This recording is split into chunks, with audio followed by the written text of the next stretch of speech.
my first time hitting it, I'm sorry.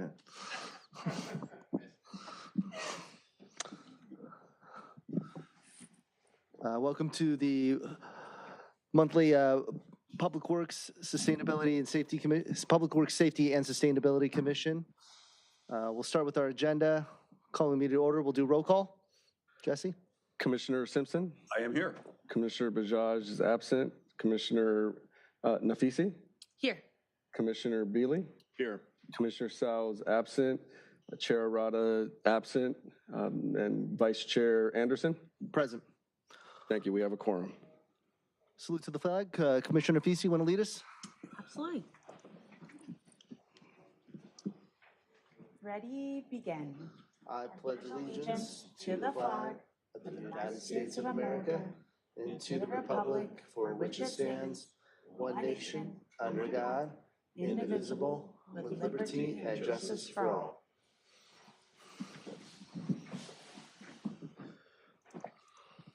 Thank you much. We'll do the approve the order of the agenda. Is that just a group vote? We need a motion and a second, then just a voice I'll vote. move that we approve the order of the agenda. I'll second that motion. All in favor? Aye. Aye. Next up, blue folder items. Jesse, do we have any blue folder items? There are no blue folder items for tonight. Thank you very much. Up next, the consent calendar. We have 2 items on the consent calendar. Assuming we need motions for this as well? Yes, one motion to approve the consent calendar. But before we do that, we take public comment for consent calendar. Any online? There are no hands raised for the consent calendar. There are no e-comments. Okay. Motion? Motion to accept the consent calendar. I second that motion. Approve? All in favor? Aye. Excluded consent calendar items. There are no excluded consent calendar items tonight. Thank you very much. Off to item H, public participation on non-agenda items. I do have one card for that item, and Jim Mueller. Thank you.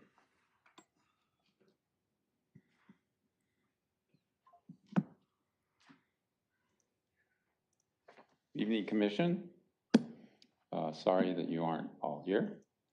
There's been a flurry of interest in enhancing the Artesia Boulevard Commercial District. In order to encourage investment, parking restrictions have been eliminated and a measure to increase the allowable size of buildings is in the works. All this anticipates a lively business district with more people on foot on Artesia. Recent surveys have shown that people want a more walkable Artesia Boulevard, but people are reluctant now to be on foot in the Artesia Business District. There's a new community benefit nonprofit called Our NRB. Our NRB is sponsoring a weekly public market. The first market section is planned to begin operation at the corner of Artesia and Green Lane in late April. We are hoping for a substantial crowd around that Artesia intersection. How safe will people feel? In recent surveys, people pointed to speeding traffic, a disturbing noise level, narrow sidewalks, and limited crossings as major disincentives to be on foot on Artesia Boulevard. Overall, Artesia Boulevard is viewed more as a vehicle corridor than a pedestrian-friendly community street. This limits its commercial potential. In the surveys, the people called for improvements that promote walkability and a sense of place. How does Artesia measure up? The speed limit on Artesia Boulevard is 35 miles per hour, substantially higher than other streets in business districts where a lot of foot traffic is going in and out of thriving businesses. There is little to no buffer between fast-moving cars and trucks and the narrow sidewalk and setbacks. What business dependent on people coming in from the sidewalk can succeed if people don't feel comfortable being there. I hope you, the commissioners, can elevate this issue to the council, to the strategic planning process, and whatever else it takes to start work on altering the traffic environment on Artesia Boulevard to make it more friendly to pedestrians, because this is a key issue in revitalizing Artesia Boulevard Business District. Thank you. Thank you. There's no other cards. There's no comments from Zoom. Mark Nelson did leave a comment, and he will speak. Hi, Mark Nelson, Prospect Avenue resident. I really want to commend you for getting this meeting running. I did not expect to walk in at 7:05 and already be on public comments, but there you go. Good job. So what I did want to say is that we'd still like to get the curb painted on the other side of our cute little bus stop at the Beach Cities Health District corner on the frontage road. It's a one-of-a-kind bus stop. It's got a road on either side of it. I mean, it's an 8-foot strip of concrete with a bench in it, and then it's got Big Prospect on one side, and it's got the one-way frontage road on the other side. So, you know, there aren't any more like this. Some of the ones on Artesia have parking lots behind them, but that's not city jurisdictional, even though it is a lot of traffic, and it's probably dangerous too. But I sent a comment last night or this morning because we had an unhoused person sleeping at the bus stop last night, and you know, wasn't really a problem. And quite honestly, because I've been parking a car out there back far enough that nobody can park in front of the bench, we had clear view in, so she was safe. There was no reason for the residents to, you know, kind of have a hissy fit because we could see what was going on. It's not like some other nights where there's been, you know, a 22-foot van parked there and, you know, kids are there and drinking and whatever. And you know, Prospect's a pretty busy on-foot street in the middle of the night. You'd be surprised. So just wanted to get that painted. You approved it last year. It just hasn't gotten done. I also today went to the city attorney with a letter and the city manager and said, hey, can you just please let the Public Works Department paint this? It just extracted from the rest of the massive project at the intersection, which was more paint. And just paint this one for safety. Let's just get this part over with, and then you guys can figure out what's going on with the rest of it. So so I wanted to ask for your help there, if there's anything you need to do. You've approved it, there may not be. With regard to truck traffic on Prospect, I did want to talk a little bit about the Papa John's truck that hit the bucket truck. Having spent 40 years with Berkshire Energy and Edison and Sempra, you don't ever put bucket trucks on frontage roads and hangover roads. Those buckets get hit all the time. Whether they're doing what he was doing on a cable line, or whether you're the city and you're hanging over so that you can change a traffic signal light. So I don't know what the city can do, but you really need to make it, I think, so that contractors simply don't do that, because unless their company stops it, it's hard to get there. Thank you. Thank you.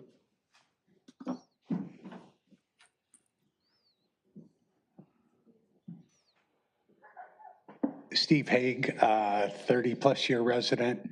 Jim, I applaud all your market works. I love what you're doing. Folks, as far as Artesia, I live one block south.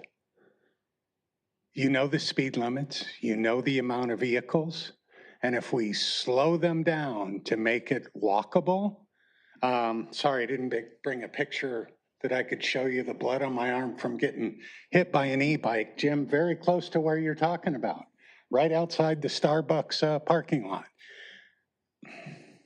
The sidewalks are so tight. How are you gonna make it walking? Not to mention people with cell phones. I have two concerns. One, public safety. I've almost been hit by, I can't tell you the amount of Amazon drivers or others that they don't care where they park, double park, stop.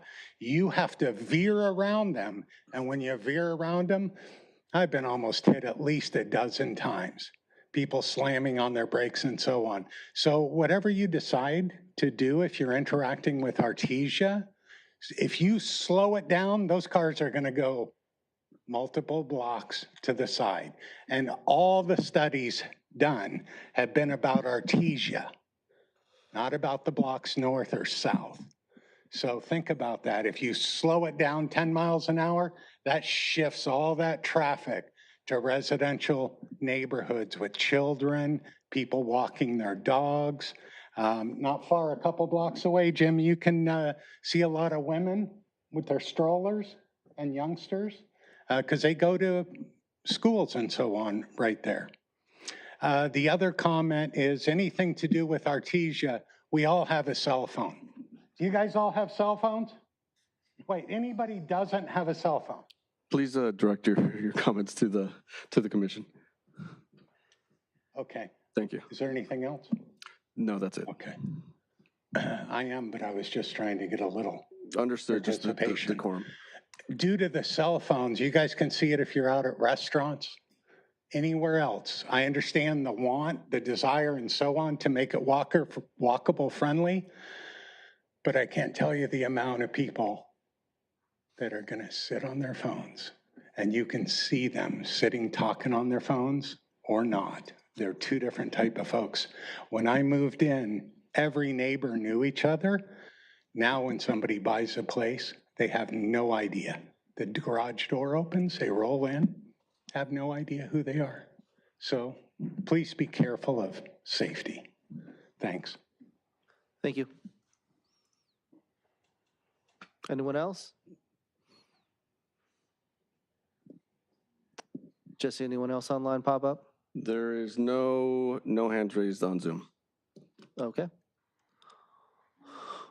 Close H1. Item I, items continued from the previous agendas. There's no items tonight. Thank you. Items J, items for discussion prior to action. J1, discussion of potential traffic calming measures at Opal and Irina intersection. Good evening, Commission. Vice Chair Anderson. The first agenda item for tonight is traffic calming measures at the intersection of Opal Street and South Irina Avenue. Just some background here. We received a complaint from a resident in early March 2026. They had complaints about cut-through traffic on Opal Street, drivers who are on Torrance Boulevard turning onto Opal Street to get to Prospect without having to go all the way to the light at Prospect. Concerns about high speeds, safety concerns, crosswalk concerns, and specifically as shown on this map, drivers making fast and shallow turns from Torrance onto Opal due to the existing geometry of the intersection. We went and visited the area, and we also noticed that, due to the closely spaced intersections with Opal going east-west here, Irina going north-south, and Torrance up at the top, there is a potential, as shown in the red and green lines, that drivers, if they ignore the paint on the street and start driving the wrong way down Opal Street, they have a potential to make those maneuvers at higher than desired speed. So we also noticed that there's an existing northbound stop sign on Irina here at Opal Street. We found this to be highly unusual because the southbound approach does not have a stop.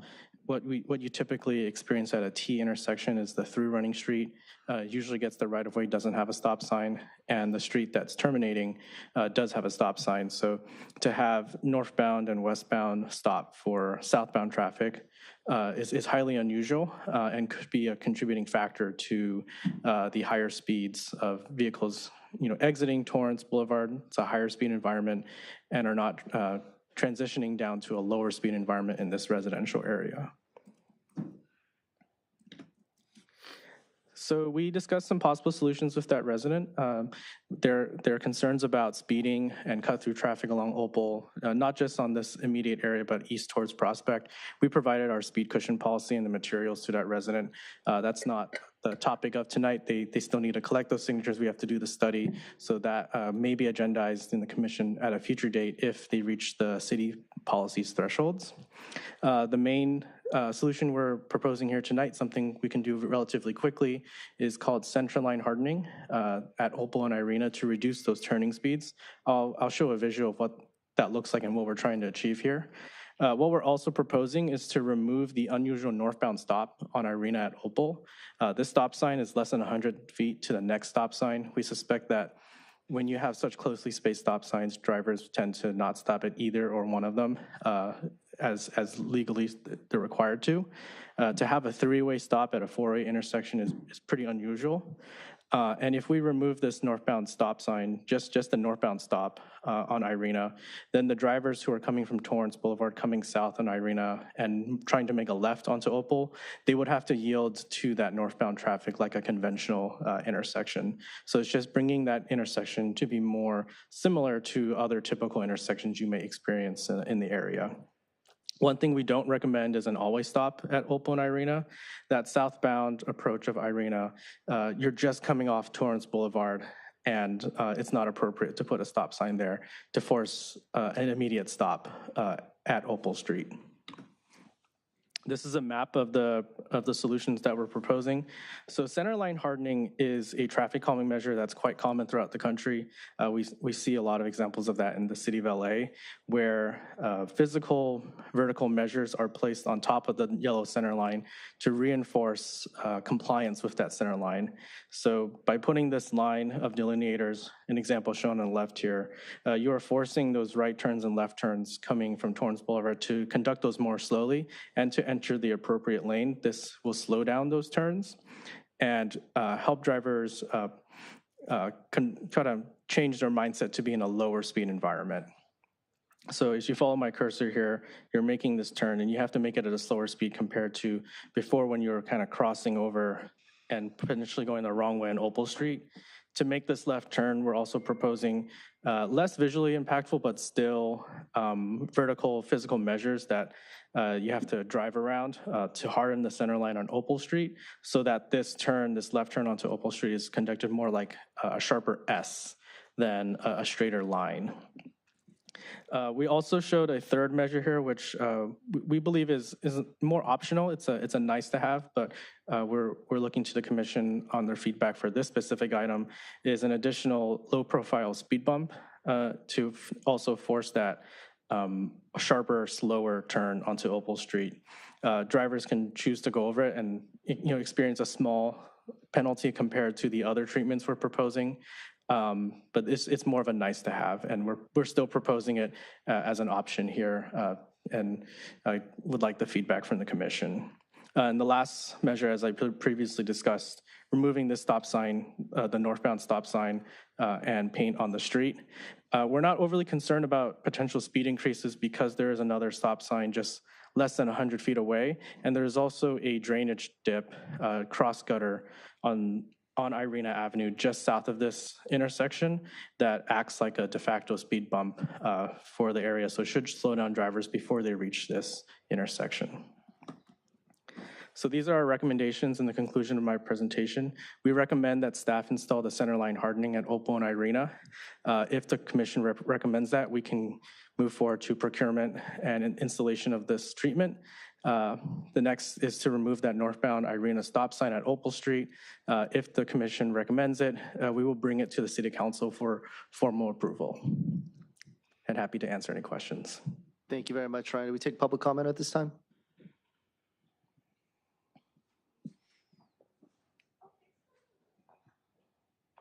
Hi, I'm Tony Costas, 700 Opal, which is right there at that intersection at Opal and Irina. Sorry I got here late. I thought I could comment from online, but I wasn't able to. So I kind of represent the person across from us, the person next door to us. And we all like all the ideas, but we're concerned about removing that stop sign going, I guess it's north on Opal, because people do run that quite a bit. People, even though it's there, I see it every day, at least 2 or 3 people just kind of just not even stop and just keep going through that. We love all the other suggestions, but that we are not real happy about. And you know, I walk my mom sometimes, or we walk across that area, and I walk her around in a wheelchair to go to the doctors over at the Optum. And sometimes I'll do that. I'll walk across that area, and sometimes I'll kind of go diagonal, and people are ripping around Torrance onto Irina, or even coming left from Torrance Boulevard down Irina. So I like that you guys are doing something about that, but we're just concerned about removing that stop sign. People are, what about maybe putting like a speed bump right there so they don't stop? I mean, so they do stop, something like that. So that's my comment, and I think I represent three other people in that area. Thank you. Yeah. Any other public comment on this topic?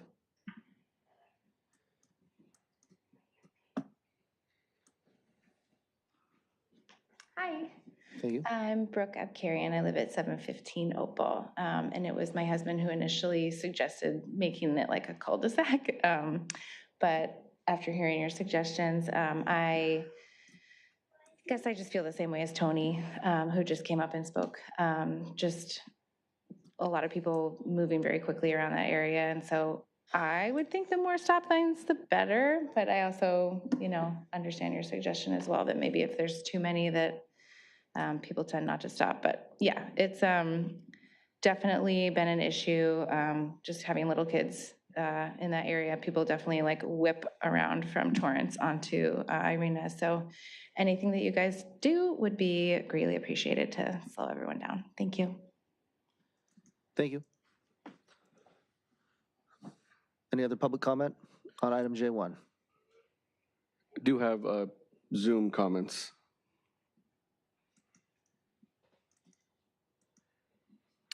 Chris Bothwell, you can unmute yourself. Hi, can you hear me? Yes. Hi, I'm neighbors with both Tony and Brooke there. And I agree with a lot of that. The one thing I'd like to comment on a little bit differently is that that stop sign on the northbound of Irina there, my thoughts are if you remove that, as people continue to go north on Irina, people coming off of Torrance are expecting those people to stop, and then they're just going to be a lot of sideways kind of accidents. People that are expecting that person to stop because that's the way it's always been, and then they'll be, hitting people on the driver's side as they're doing their quick little S-turn onto Opal Street. That'd be my main concern. And the other thing I would like to add to what's been said is one of the ideas I thought was putting a speed bump in the south side of Opal Street so that people that are making that turn from Torrance onto Irina and then onto Opal would have an obstacle that's slowing them down as after they make their S turn onto Opal, so that would reduce speed. I'd rather see something like that rather than a bunch of yellow sticks in the middle of the road. I mean, it seems like a little bit of a overkill for the situation. So those are my thoughts on what's going on. Thank you. We have one other hand raised. Zach Drummer. Yeah, this is Zach Drummer and my wife Tracy. We couldn't make it in person, but we just want to add our voices to not taking out that stop sign, even though we do like the other proposals offered. Personally, I would just like it to cut off the people being able to enter the street from Irina.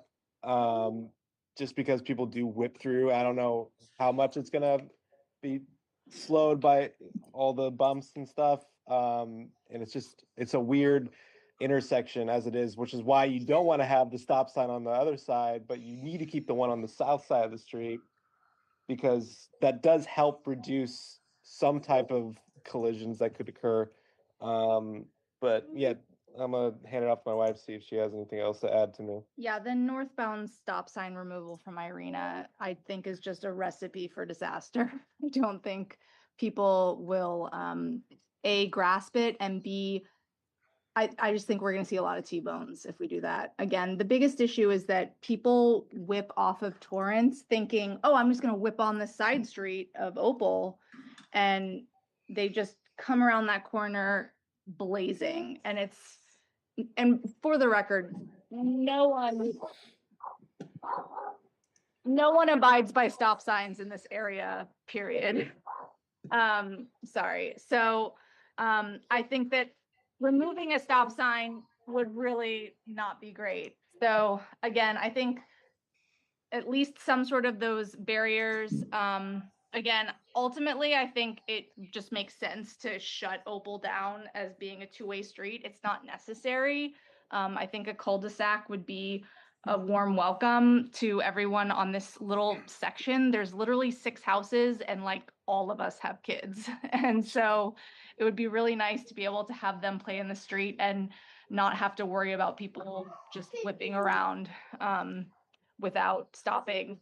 And or it would be nice to have a crosswalk across Oh, Irene yeah, that would be great. because that's always terrifying to cross at Irina and Torrance. Like there's no crosswalk there whatsoever. And so that's also really scary. Just trying, again, walking to Optum, walking to the beach, everything like that. It's a super scary intersection. So yeah, limiting people just kind of going around that area would really be beneficial, especially because like he said, we have older people in wheelchairs, we have kids. I just feel like it would make more sense to just shut it down. But the stop sign removal, I definitely am against. Thank you. Thank you. Thank you. There's no other hands raised. Thank you. So the commissioners. Nafisi? Did you guys have a chance to send a survey to the residents? So with this, the traffic calming measures, we didn't send a survey to the residents. We were just responding to that request. We don't have a formal survey process for the traffic calming pieces itself. I think that can get a little bit complicated. But I think, hearing the comments and looking at the stop sign, we have our surveys for putting in a stop sign. The reason why we did not put a survey out to remove the stop sign, and the reason why we even included this as a recommendation, we didn't take this lightly. We wouldn't just say, let's just take it away. One of the reasons we believe people are coming around that corner so quickly is because they know everyone else has to stop for them.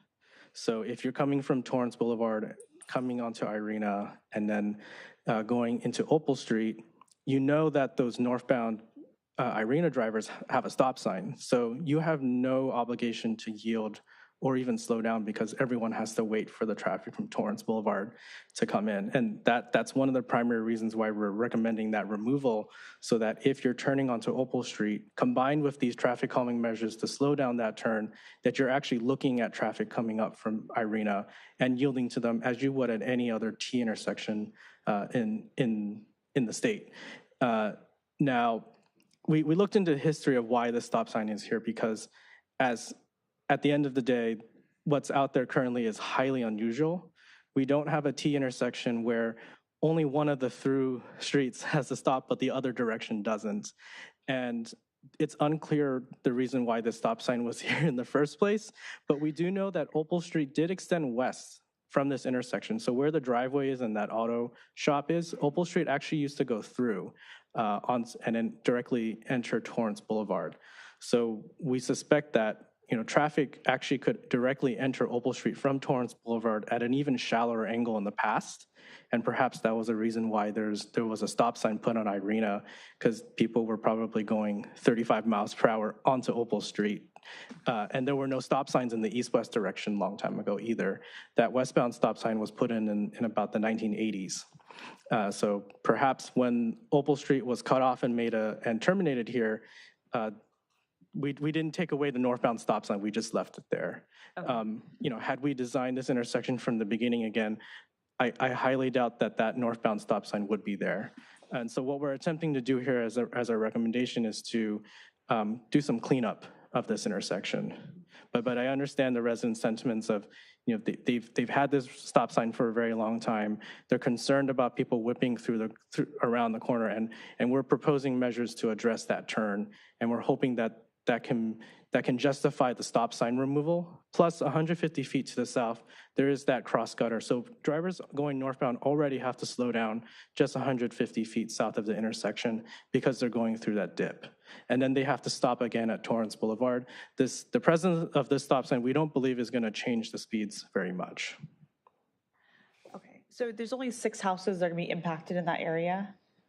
Okay. It would have been a really easy survey to figure out what they wanted to do, right?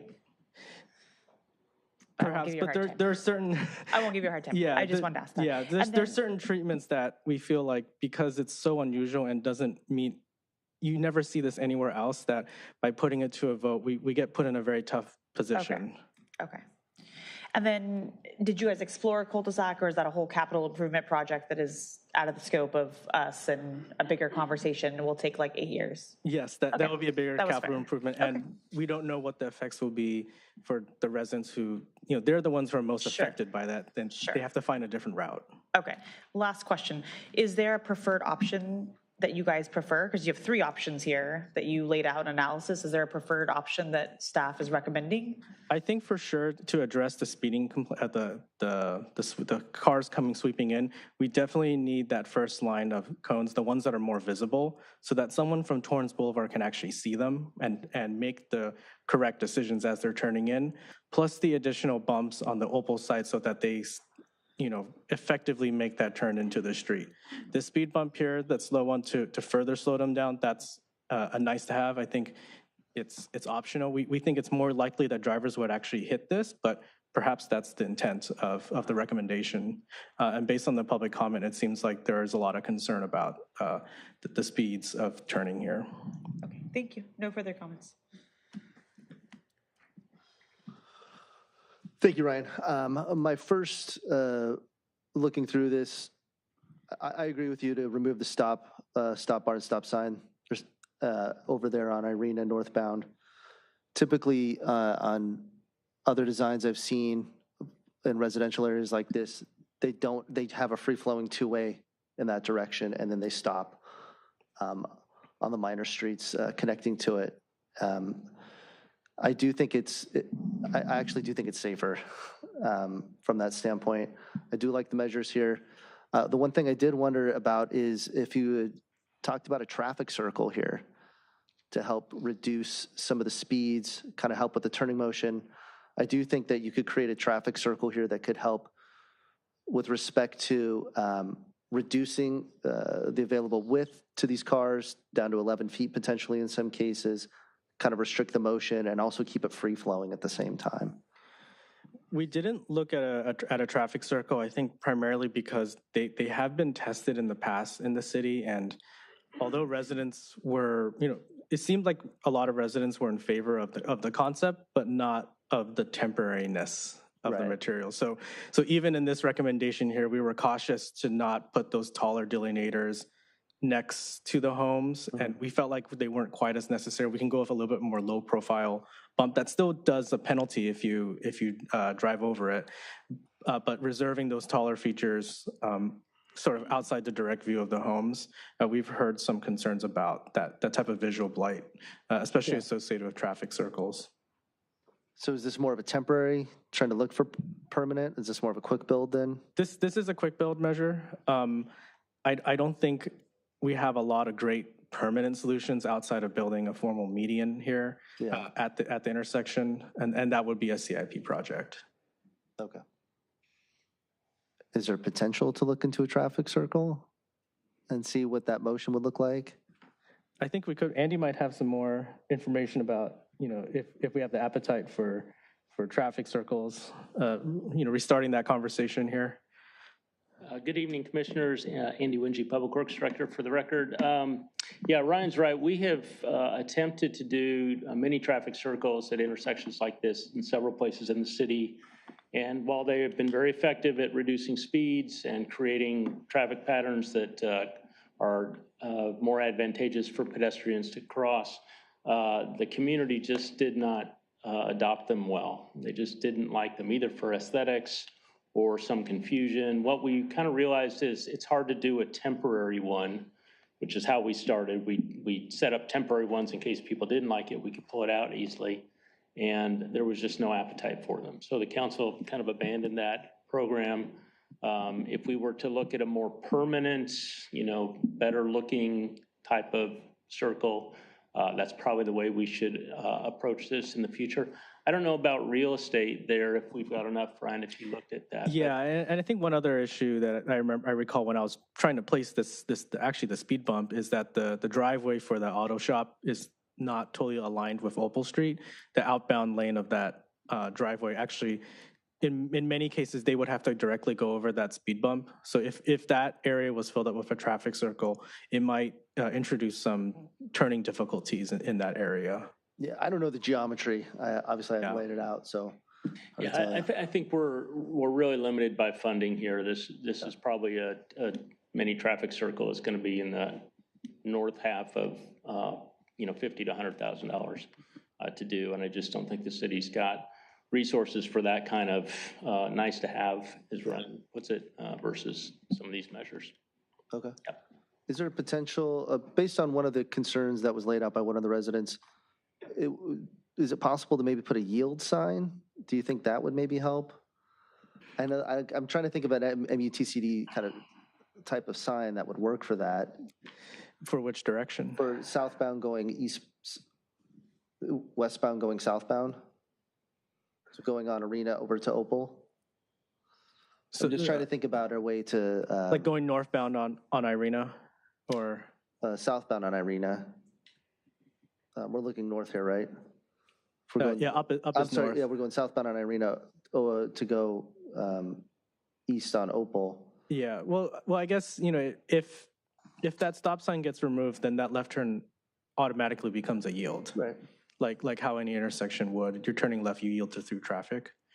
But to actually mark it, I think, I don't think we have that real estate to show where you would wait. And those markings could be a little confusing with the yield, and then you have a stop, and assigning the right of way would be difficult there. I have no further questions, comments. I gotta say, I think the city has done a terrific job on this. Hats off to you, Ryan, for putting together such a succinct display here. And this is really like the city's options. I would like to make a motion to accept the city's recommendations. Say which ones. The original hardened center lines from, I just lost mine.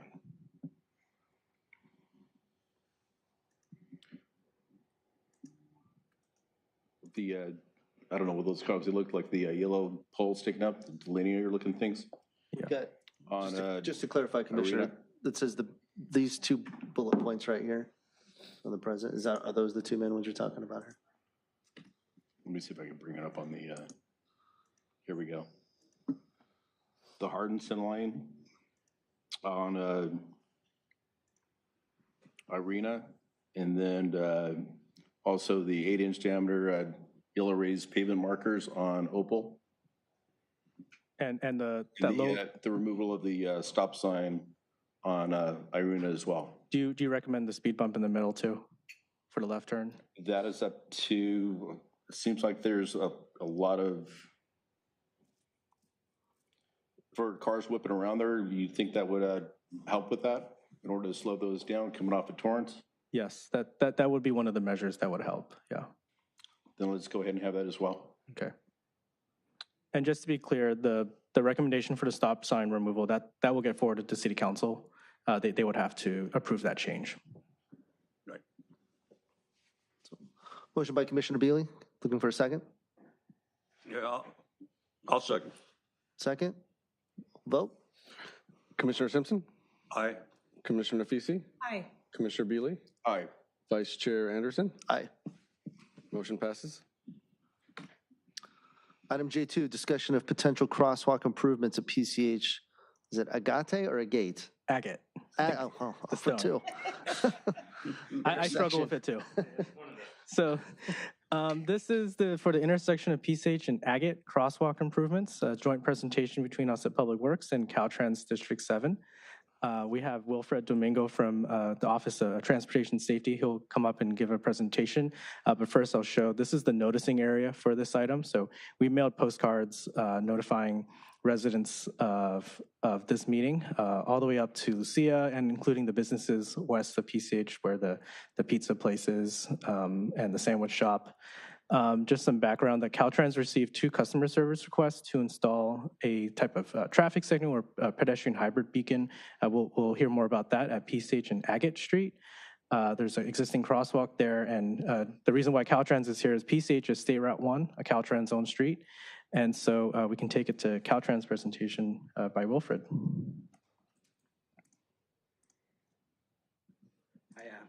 Good evening, everybody. Thank you all for having me. And I just want to make sure to let you know that I'm not here just because Ryan invited me. We're here without your notice, and we have different offices. I'm from the Office of Transportation Safety, and we have the Office of Mobility. So he's the one that takes care of congestion.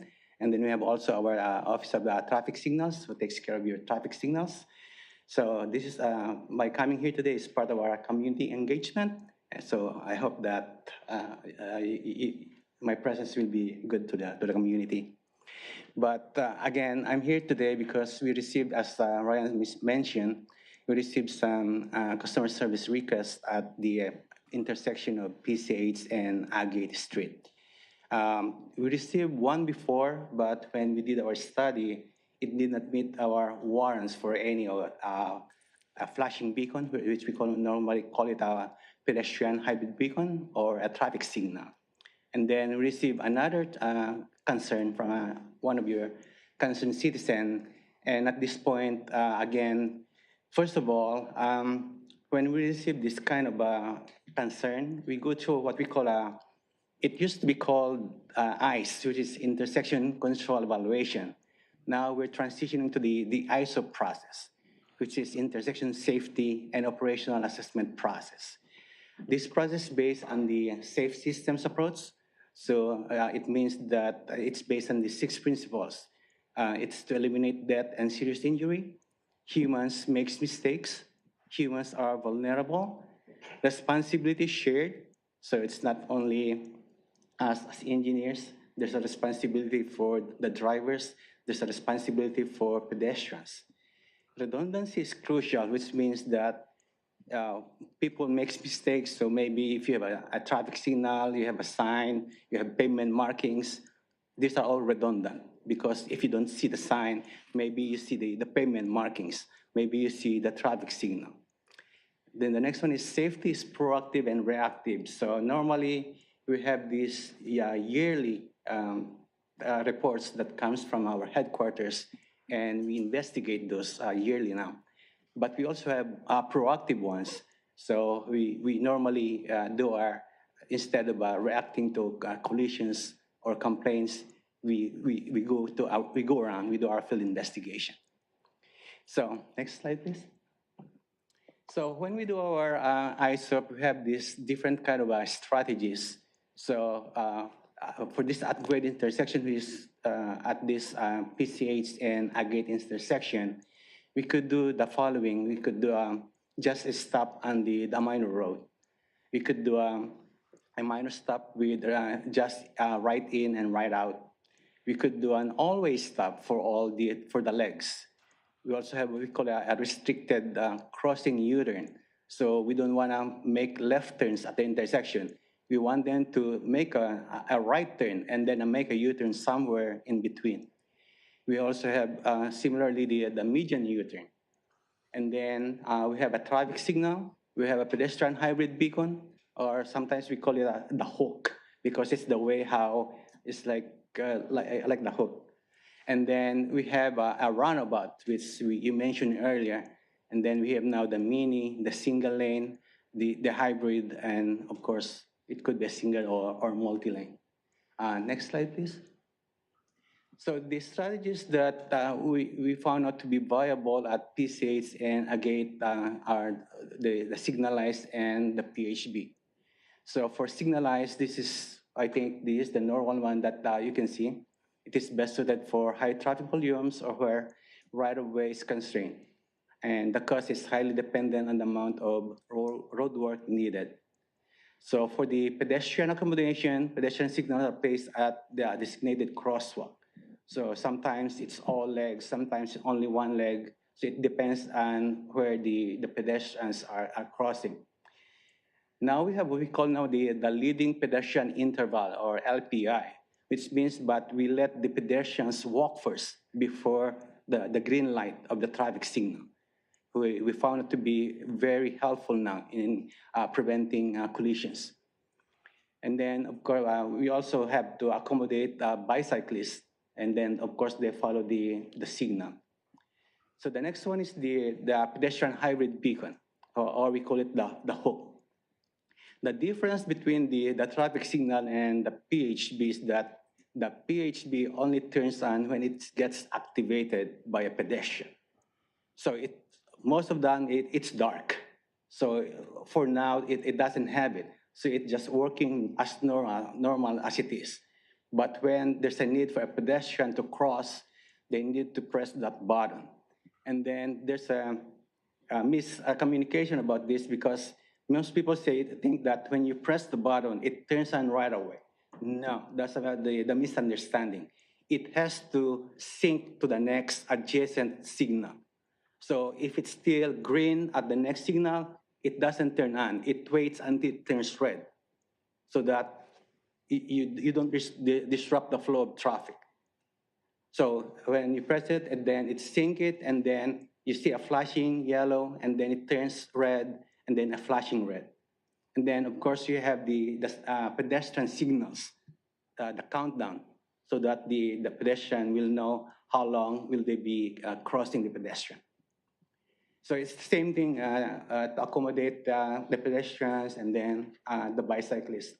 So Ryan, if you could just click, no, go back, and then press Control and right-click that, and there's a video for that.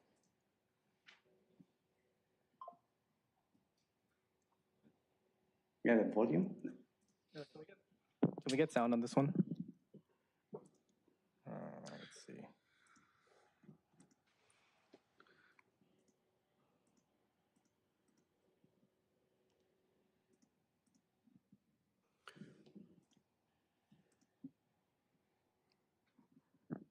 Jesse, would you know which speaker?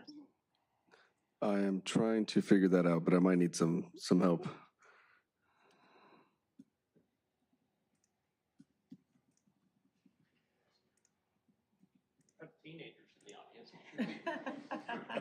Make crossing busy streets easy. The City of Irvine is installing a new traffic control device to help make crossing busy streets easier for pedestrians. This new device is called a Pedestrian Hybrid Beacon, or PHB, and provides pedestrians a safer crossing alternative than traditional crosswalks, especially in mid-block locations that are heavily traveled by pedestrians. And because the devices are only activated when a pedestrian is present, drivers experience minimal delays. This is how they work. Once a pedestrian pushes the button, the beacon flashes yellow and then a steady yellow, indicating that drivers need to slow down and warning drivers of an upcoming red light. The steady red light requires drivers to stop. At this time, pedestrians will be given the walk signal to cross the street. The steady red light then turns to alternating flashing red lights as a countdown timer is shown for pedestrians to finish crossing the road. At this stage, vehicles are required to stop but may proceed through the crossing if it is clear of pedestrians. Once the beacon is dark, traffic may proceed normally until the PHB is activated again. Pedestrian hybrid beacons have been used in various agencies throughout the country to improve service for pedestrians. The City of Irvine plans to activate its first PHB in... Thank you, Ryan. So next slide, please. So again, I'm here to for our community engagement to make sure that the people, I think especially for those who hasn't been going through a PHB, knows and understand how it works. And then we're here to educate them if there are any questions. Next slide, please. Okay, I think so. That's the end of my presentation. If you have any questions. I guess just to add to that, there is an existing PHB on PCH at 3rd Street in Hermosa Beach, and Caltrans is also currently constructing one at PCH and Avenue D.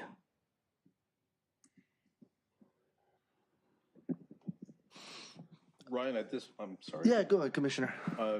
At this intersection, is the light going to be another stop line on PCH? Yes, so if a PHB is installed, that would come with another stop bar in both directions. Commissioner Simpson? Do you have any TIMs or police data on any accidents at this intersection?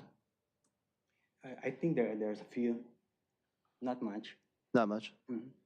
This is completely based upon the two requests from the residents?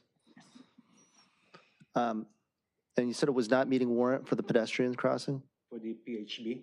Yeah. So, yeah, that's we did our traffic count. Yep. And it did not warrant the traffic signal. Yeah. So the next viable option will be the PHB. So the justification, kind of like an extenuating circumstances, is based upon resident concern or some element of crossing between the residents over to the commercial area, is that correct? If we're trying to create some kind of warrant or justification for it? Well, yeah, I think it does meet a PHB warrant, correct? No, the warrants for the number of pedestrians and the volume of traffic. Right. And it's all speed and distance on the crosswalk and everything like that too, right? For the warrant. Because we will be syncing it to the next, which is the arena. Yeah. Intersection. So we'll sync it together so that we will not we'll minimize the disruption of traffic. And it's dark all the time unless it's activated by pedestrian. Right. So you'd interconnect it. I guess, should I wait for editorialization until after the community spoke, or? Yeah, I'm not in favor of it. I think there's a signal 300 feet down, and I think that, I know that's a tough Mason-Dixon line with respect to pedestrians crossing over, but I think that there's sufficient safety with respect to residents or whoever, pedestrians going 300 feet over to Irina and crossing if necessary. That's all. Thank you very much for the presentation, though. I appreciate it. Thank you for showing that. Can I get a question? Yep, James. If it does go in, would the city be putting in an additional crosswalk on the south side of that intersection? I believe so. That's up to Caltrans to decide. But generally, with a PHB, there's just one crosswalk. So I expect that the crosswalk would remain at the current location it is right now. So there is currently a marked crosswalk there. Do you have any comment from There's no hand raised on Zoom. For the record, there's no e-comments for this item. My name is Russ. I office at 604 North Pacific Coast Highway. For the last 8 years, my desk sits out looking out the window at this crosswalk, and I live on Agate Street. So I probably have the most perspective of this intersection. I can tell you, just this morning, I watched a man pick his son up and grab his scooter and run across that intersection, dodging cars. So I can tell you that the way the intersection is now is very dangerous. I don't cross there ever. I get a New Jersey Mike sub there. I will go up to Irina and walk around because I don't find myself safe. People do it, though, all the time. Now, speaking of accidents, I've seen 2 light poles go down. I've seen a Jeep flip. Our building was hit with the front wheel of a tire after a police chase on PCH, and the average speed is about 50, depending on what time of day, if the lights are green. So that is a very dangerous intersection. I would strongly urge either upgrading that crosswalk or removing it entirely. It's not safe just to walk across. I've heard tires squeal as people have stopped. One person stops and then one lane's open and somebody goes walking across. I've seen close calls there on numerous occasions, and it's very scary. So again, I would definitely recommend, just like they have in Hermosa Beach, either doing that or take the crosswalk out entirely. But don't let people walk across that without some kind of control. It's not safe. Thank you. Thank you.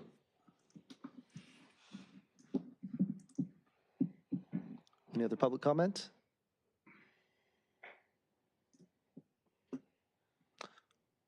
Are we looking for a recommendation from a commission? Or are we just looking for a receive and file at this point?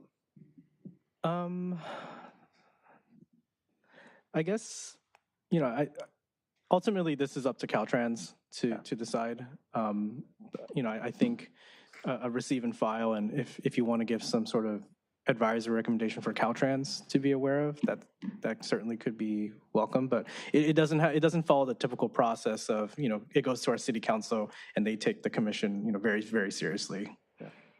Yeah, I think this is a Caltrans project. They may do what they will do. I do think it's important, if there's a strong objection to this, that you make that known, because I think that will help in some future conversation that we may need to have. This is, as far as I know, just the beginning of their community engagement with this particular intersection. And so the crossing has its advantages and it has its drawbacks. And I just think part of the reason we brought that to you tonight is to invite the public to speak on it, but we'd also like to hear from the commission so we kind of understand which way you feel about this, knowing how to move forward with Caltrans and our staff-to-staff discussions. Could you or the District 7 speak more about the process, the next steps, how this will?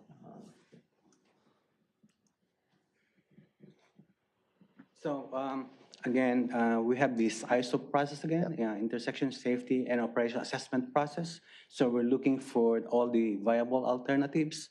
So for now, we're looking at the traffic signal and the PHB. So if you mentioned about runabout, I don't think we have the right of way to do that because of the high volume. We will need a 2-lane, and then that's going to be a big runabout.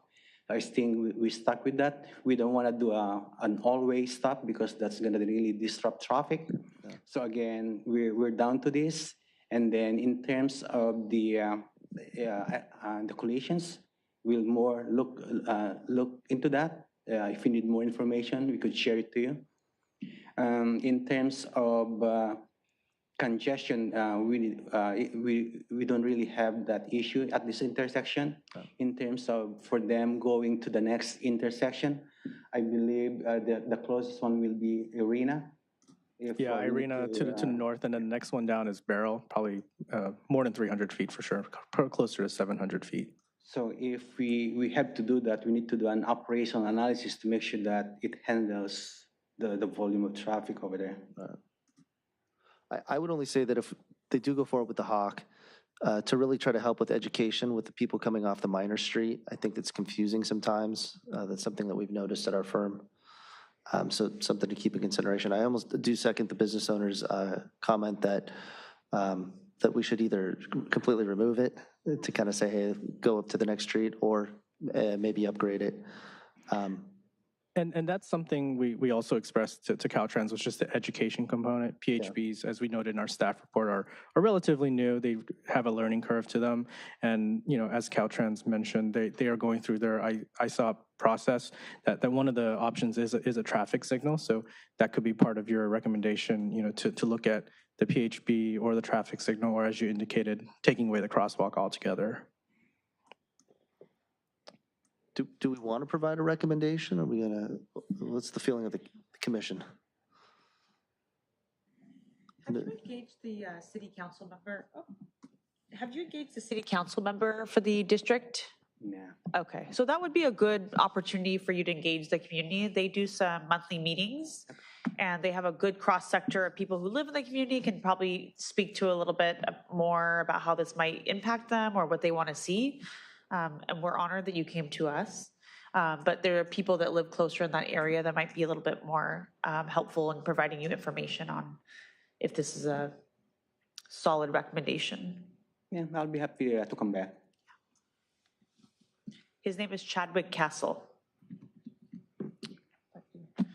I think the city should look into the business owners of that side of the street. I'm sorry, the west side of the street. Seems like there would be a lot of business opportunities if there's more foot traffic in that area. And that it's a huge residential zone right across the street. Yeah, we did send postcard noticing to the businesses and the residents on both sides. Okay. And this was your response? What we see here tonight. Okay. The postcards got delivered. So Okay, he's got one. Seems legit. I'm just surprised, There were really. about 200 delivered, 200 postcards. Is there like a response to those now? No, it was that if you had any questions, please contact us. We gave our contact information. We told the postcards that Caltrans is considering crosswalk upgrades, and we gave them the time and date of this meeting, and we have a resident here who followed the directions. Okay, so I think we'll continue the engagement. We'll come back again, and then we'll look more. We continue our study. Yeah. I think we've given sufficient commentary to it. I want to thank you very much for taking your Monday night to come out here and present to us. Appreciate that. I think I'm just going to motion for a receive and file. I'll second that motion. Thank you. Yes.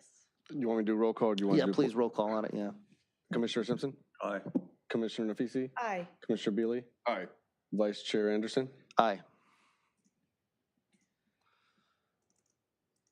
Item J3, discussion of possible action regarding communication with the City Council on items to be added or modified on the next strategic planning session. So this item is an opportunity. So the City Council is holding their strategic planning session next Tuesday, March 31st at 2 p.m. in the main library upstairs in the large conference room. It's usually a 6 to 12 month strategic plan. So what the city manager has asked for the commissions is to provide any feedback, anything that you'd like to see be added to the strategic plan, anything that was on there that's going to be continued. So this is just the opportunity for the commission to provide any comments that we would share with the city council and city manager for their planning session next Tuesday. So there's no formal presentation. This is just a chance for the commission to discuss. If you guys have any suggestions, this would be the time to formalize those, and we would put them in a memo that be submitted to the council, the mayor and the council. Is there any public comment? Any There's online public and comment? there's no hand raised for the record on Zoom. Okay. Or any comments. To any of the commissioners? No? Nothing to suggest. You're not obliged to provide any, it's not mandatory that you provide a memo, but it's something that they ask us to, to bring to you, to give you the opportunity if you would like. I've looked at the strategic plan and it seems good to me, and I don't have anything particular to add to it. It seems to be functioning, so I don't have anything to offer. Thank you, Commissioner. I provided all my recommendations last year. I think those hold. I don't have anything to add.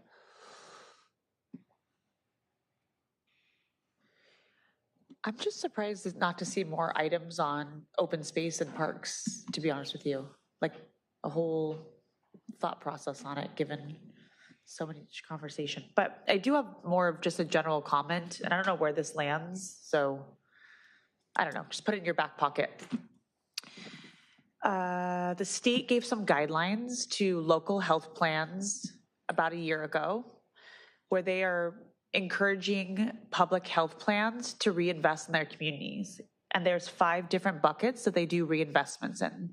One of those buckets is local communities, where you can actually get funding from public health plans on playgrounds and open spaces.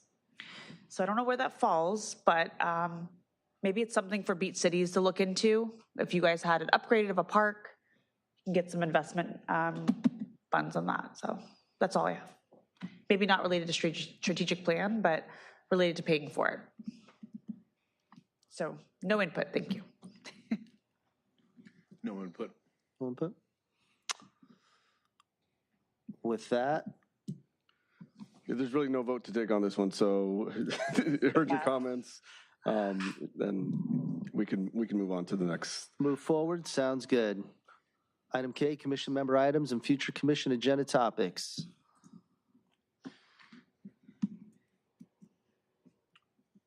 Nothing. I I have one. Yep, Commissioner I FEC. just wanted to follow up on the red curb on Prospect to see So why is it taking so long, or kind of what the status is, and yeah, so as you know, the commission voted to extend that red curb on the backside on the frontage road. But we received word from the city attorney and HR to hold on that due to some legal reasons. legal reasons. Painting a curb. I need Yes. more details, please. Yes. We don't know, excuse me, Andy Wingy, Public Works Director again. We don't know a lot. We do know there was an ADA accommodation request made, Oh, got it. which is what the city attorney is Because it's a bus stop. working her way through, and why we haven't done any of the painting on the street, curbs or lane markings or anything that we presented and that you approved whenever that was, several months ago. An ADA accommodation because it's a bus stop and we can't paint it red? I don't know the nature of it. I just Okay. heard it Is was. that something that you could bring back next time to provide me some insight on why it hasn't been completed? Maybe I can ask the Update. city attorney to provide whatever she can provide, and I can get that to you individually. Yeah. Okay, all right, thank you, I appreciate it. Yeah, absolutely. Any other topics? With that, our next meeting will be 6 PM, April 27th, the fourth Monday of every month. So for the records, we're adjourning next Monday. Next meeting is our joint meeting with the Budget and Finance Commission, where the CIP and budget are presented as we kick off our next budget year for 26-27. So that's why if you notice, it says 6 PM, not 7 PM. So just want to make the commission aware of that.